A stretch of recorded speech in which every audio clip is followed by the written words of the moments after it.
Hi, welcome back to PMC Knives and Tools. Today we're looking at an interesting multi-tool from Bibury, which is a Chinese brand for the various multi-tools coming out of China at the minute. And I've also seen this multi-tool advertised under the brand Die Camping, marketed as the DL7, identical in colour, finish, everything except for the branding's different. So they're all made in the same factory, they're just sold under a couple of different brands, and the Shenzhen Oxon Technology Co Limited is the manufacturer. So there you go. All these multi-tools at the minute from China are coming out of Shenzhen, and I've bought several Biburys in the past, and Swiss Plus Decks, and Die Campings, and unbranded ones, and they're all Mossy Oak's another one, Meterk.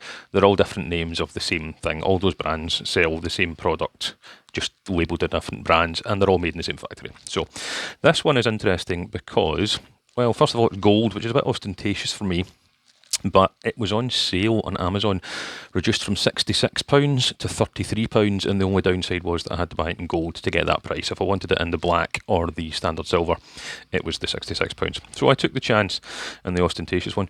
Now, the other thing that's interesting about it is this is a direct clone or competitor of the Leatherman Surge, so the largest Leatherman multi-tool. Usually, most folding plier multi-tools tend to take a heavy dose of inspiration from the ubiquitous Leatherman Wave.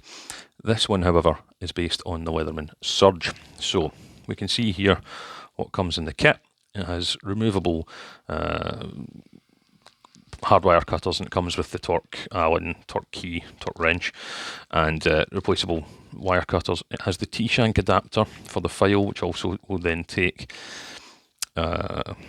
jigsaw blades, and it comes with a bit kit. Now, interestingly, in which I do like, it uses standard size 1/4 inch bits as opposed to Leatherman proprietary flat bits, which is always a nice touch. The case comes with, ignore the pen, I added this myself the other day. This just arrived this week, so I've been assessing it at work. Last week, so I've been assessing it at work this week. This had the Allen key and the spare wire cutters in it. When I got it, and I took those out because I wouldn't carry them about every day.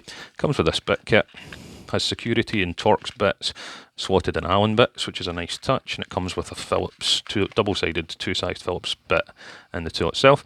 And on this side, you get two jigsaw blades, which go in the T-shank adapter, and it comes with this nice clip. I've had Bibury multi-tools before, and their pouches are pretty decent quality, I have to say. According to the knife specs here, the tool itself is made of 3CR13 MOV steel, and the blade is a bit harder, made of 7CR17. So still not, super steels or anything like that, but a decent hardness of blade. So it's larger than your standard wave or wave clone in all respects. Longer blade, chunkier material, etc. Came good and sharp from the factory. It did have one little rolled, or not rolled, sort of chipped spot here, which just hadn't been completely evenly ground. So I put it on my ceramic rod on my work sharp field sharpener, guided field sharpener, and that sorted it right out. Comes with a full-size scissor, nice good multi-tool scissor, locks in place comfortably once you fully deploy it, same as the way that you have to deploy the scissors on a Leatherman Wingman, for example.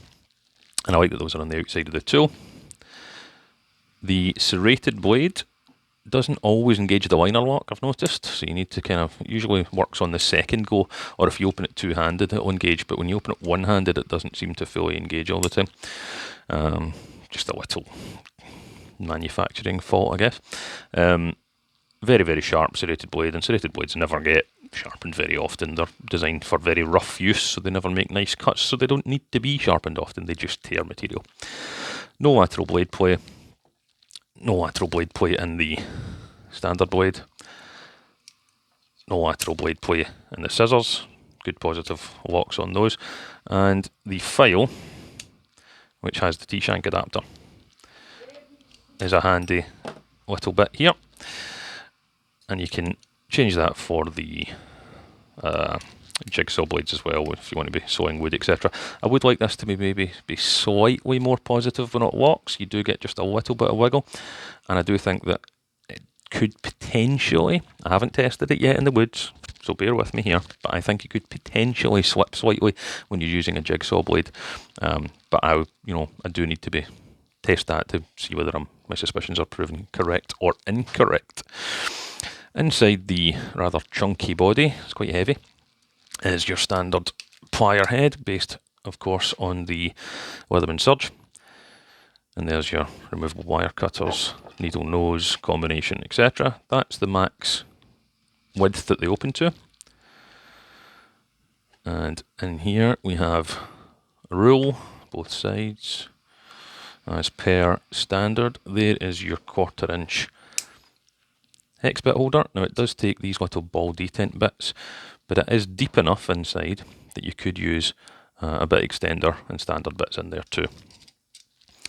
You could also drop a little tiny magnet in there with the dab of glue, which I did on my old Bibury Leatherman Wave clone, which worked well for changing it to standard bits. Inside this side, they have compressed the various tools that you would get on the Surge into one side. So you've got a very sharp awl, sharpened on both the length and the tip with a sewing eye.